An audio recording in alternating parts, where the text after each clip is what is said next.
दोस्तों आज की इस वीडियो में आपका स्वागत है। आज का वीडियो आप सभी के लिए बहुत ही खास होने वाला है, क्योंकि आज की इस वीडियो में आपको बीए फर्स्ट ईयर के फर्स्ट सेमेस्टर में आपका जो सब्जेक्ट है हिंदी, उसके अंदर एग्जाम में कौन कौन से क्वेश्चन आने वाले हैं, इस वीडियो के अंदर मैं आपको एग्जाम में आने वाले क्वेश्चन के बारे में बताऊंगा। सो आप इस वीडियो को ध्यान से देखिएगा ताकि एग्जाम में आने वाले क्वेश्चन के बारे में आपको पता चल सके। और जो भी स्टूडेंट बीए फर्स्ट ईयर के अंदर है, जिनका फर्स्ट सेमेस्टर के एग्जाम चल रहा है या फिर फर्स्ट सेमेस्टर के एग्जाम होने वाला है, वो लोग कमेंट करके जरूर बताएं कि नेक्स्ट क्वेश्चन पेपर उनको किस सब्जेक्ट के ऊपर चाहिए, ताकि आपके कमेंट के अनुसार मैं आपको क्वेश्चन पेपर दे सकूँ। तो बिना किसी देरी के हम लोग शुरू करते हैं और हिंदी के अंदर एग्जाम में जो भी क्वेश्चन आने वाले हैं उन आने वाले क्वेश्चन के बारे में स्टेप बाय स्टेप जानते हैं। तो यहाँ पे सबसे पहले हम लोग लघु उत्तरीय प्रश्नों के बारे में जानेंगे।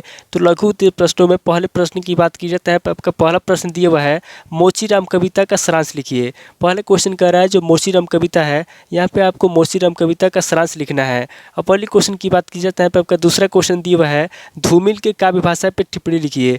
दूसरा क्वेश्चन कह रहा है जो धूमिल है, यहाँ पे आपको धूमिल के काव्य भाषा पर टिप्पणी लिखना है। पहले क्वेश्चन की बात की जाता है, आपका तीसरा क्वेश्चन दिया हुआ है नागार्जुन को जनकवि क्यों कहा जाता है। तीसरा क्वेश्चन कर रहा है जो नागार्जुन है, यहाँ पे आपको बताना है कि नागार्जुन को जनकवि क्यों कहा जाता है। अब पहले क्वेश्चन की बात की जाता है, आपका चौथा क्वेश्चन दिया हुआ है मुक्ति बोध की काव्य की भाषा पे प्रकाश डालिए। चौथा क्वेश्चन कर रहा है जो मुक्ति बोध है, यहाँ पे आपको मुक्ति बोध के काव्य की भाषा पे प्रकाश डालना है। अब पहले क्वेश्चन की बात की जाता है, आपका पांचवा क्वेश्चन दिया हुआ है महादेवी वर्मा के काव्य की प्रमुख विशेषताएं बताइए। पांचवा क्वेश्चन कर रहा है जो महादेवी वर्मा है, यहाँ पे आपको महादेवी वर्मा के काव्य की प्रमुख विशेषता बताना है।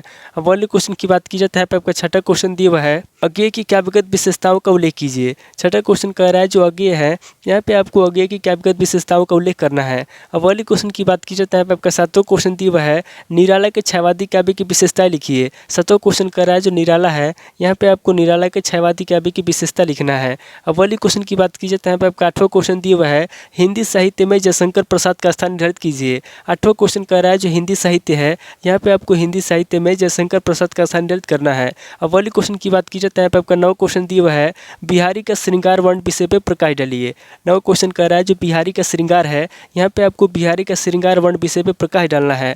अब अगले क्वेश्चन की बात की जाता है, आपका दसवां क्वेश्चन दिया हुआ है बिहारी की भाषा पर टिप्पणी लिखिए। दसवां क्वेश्चन कह रहा है जो बिहारी की भाषा है, यहाँ पे आपको बिहारी की भाषा पर टिप्पणी लिखना है। अब अगले क्वेश्चन की बात की जाता है, आपका 11वां क्वेश्चन दिया हुआ है जायसी की विरहानुभूति पे प्रकाश डालिए। 11वां क्वेश्चन कह रहा है जो जायसी है, यहाँ पे आपको जायसी की विरहानुभूति पे प्रकाश डालना है। अब अगले क्वेश्चन की बात की जाता है, आपका 12वां क्वेश्चन दिया हुआ है कबीर की भाषा पे प्रकाश डालिए। 12वां क्वेश्चन कह रहा है जो कबीरदास है, यहाँ पे आपको कबीरदास की भाषा के बारे में बताना है, यानी कि कबीर की भाषा पे प्रकाश डालना है। अब अगले क्वेश्चन की बात की जाता है, आपका 13वां क्वेश्चन दिया हुआ है तुलसीदास की भक्ति भावना पे प्रकाश डालिए। 13वां क्वेश्चन कह रहा है जो तुलसीदास की भक्ति भावना है, यहाँ पे आपको तुलसीदास की भक्ति भावना पे प्रकाश डालना है। अब अगले क्वेश्चन की बात की जाता है, आपका 14वां क्वेश्चन दिया हुआ है सूर के भ्रमर गीत की विशेषताओं पर प्रकाश डालिए। 14वां क्वेश्चन कर रहा है जो सूरदास है, यानी कि जो सूर है, यहाँ पे आपको सूर के भ्रमर गीत की विशेषता बताना है। अब अगले क्वेश्चन की बात की जाता है, आपका 15वां क्वेश्चन दिया हुआ है गोरखनाथ की भाषा पे टिप्पणी लिखिए। 15वां क्वेश्चन कर रहा है जो गोरखनाथ की भाषा है,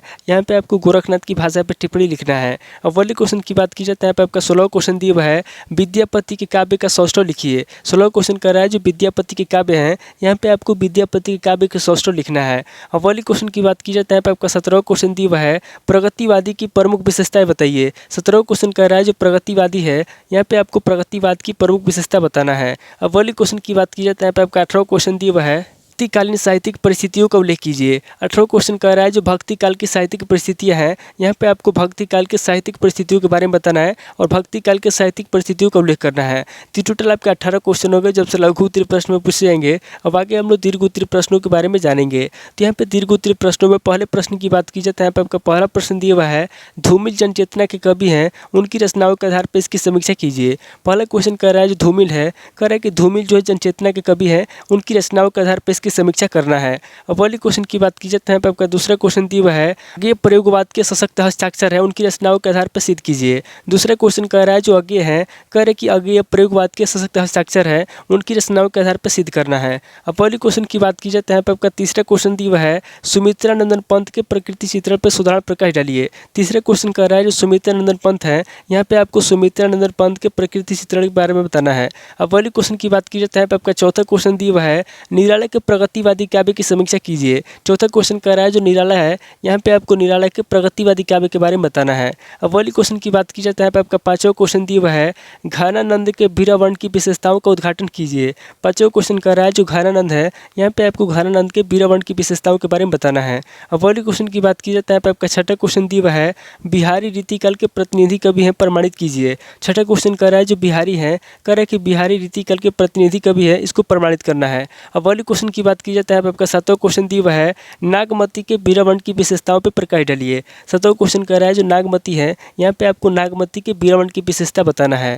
अब वाली क्वेश्चन की बात की जाए तो यहाँ पे आपका आठवां क्वेश्चन दिया हुआ है, तुलसी की समन्वय भावना पे एक निबंध लिखिए। आठवां क्वेश्चन कह रहा है जो तुलसी है, यहाँ पे आपको तुलसी की समन्वय भावना के बारे में बताना है और तुलसी की समन्वय भावना पे एक निबंध लिखना है। अब वाली क्वेश्चन की बात की जाए तो यहाँ पे आपका नौ क्वेश्चन दिया हुआ है, सूर्य के वात्सल्य और श्रृंगार वर्ण की विशेषताओं का निरूपण कीजिए।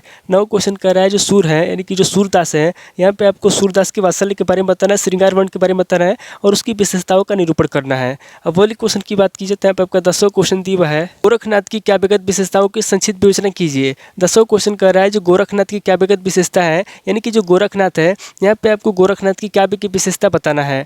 अब वाली क्वेश्चन की बात की जाए तो यहाँ पे आपका 11वां क्वेश्चन दिया हुआ है, छायावादी काव्य की भावगत एवं शिल्पगत विशेषताओं का उल्लेख कीजिए। 11वां क्वेश्चन कर रहा है जो छायावादी काव्य है, यहाँ पे आपको छायावादी काव्य की भावगत एवं शिल्पगत विशेषताओं का उल्लेख करना है। अब वाली क्वेश्चन की बात की जाए तो यहाँ पे आपका 12वां क्वेश्चन दिया हुआ है, प्रगतिवादी काव्य की विशेषताओं पर प्रकाश डालिए। 12वां क्वेश्चन कर रहा है जो प्रगतिवादी काव्य उसकी क्या विशेषता है, यहाँ पे आपको प्रगतिवादी काव्य की विशेषताओं पर प्रकाश डालना है। अब वाली क्वेश्चन की बात की जाए तो यहाँ पे आपका 13वां क्वेश्चन दिया हुआ है, मानवीय मूल्यों की दृष्टि से भक्ति काव्य का मूल्यांकन कीजिए। 13वां क्वेश्चन कर रहा है जो मानवीय मूल्य है, यहाँ पे आपको मानवीय मूल्यों की दृष्टि से भक्ति काव्य का मूल्यांकन करना है। अब वाली क्वेश्चन की बात की जाए तो यहाँ पे आपका 14वां क्वेश्चन दिया हुआ है, हिंदी साहित्य के काल विभाजन एवं उसके नामकरण के औचित्य पर प्रकाश डालिए। 14वां क्वेश्चन कर रहा है जो हिंदी साहित्य है, यहाँ पे आपको सबसे पहले हिंदी साहित्य के काल विभाजन के बारे में बताना है, उसके बाद आगे आपको उसके नामकरण के औचित्य पर प्रकाश डालना है। तो टोटल आपके 14 क्वेश्चन होंगे जो आपसे दीर्घ उत्तरीय प्रश्न में पूछे जाएंगे। वीडियो के अंदर मैंने आपको लघु उत्तरीय प्रश्न और दीर्घ उत्तरीय प्रश्न दोनों तरह के प्रश्नों के बारे में बता दिया, सो आप इन दोनों तरह के प्रश्नों को नोट कर लीजिए और किसी किताब से सीरीज से मिलाकर के याद कर लीजिए। तो दोस्तों आज इस वीडियो को मैं यहीं पे स्किप करता हूँ, मिलता है आपसे नेक्स्ट वीडियो में। अगर आपको वीडियो अच्छा लगा तो वीडियो को लाइक कीजिए, शेयर कीजिए और कमेंट करके बताइए कि आपको नेक्स्ट वीडियो किस टॉपिक के ऊपर चाहिए। थैंक यू दोस्तों।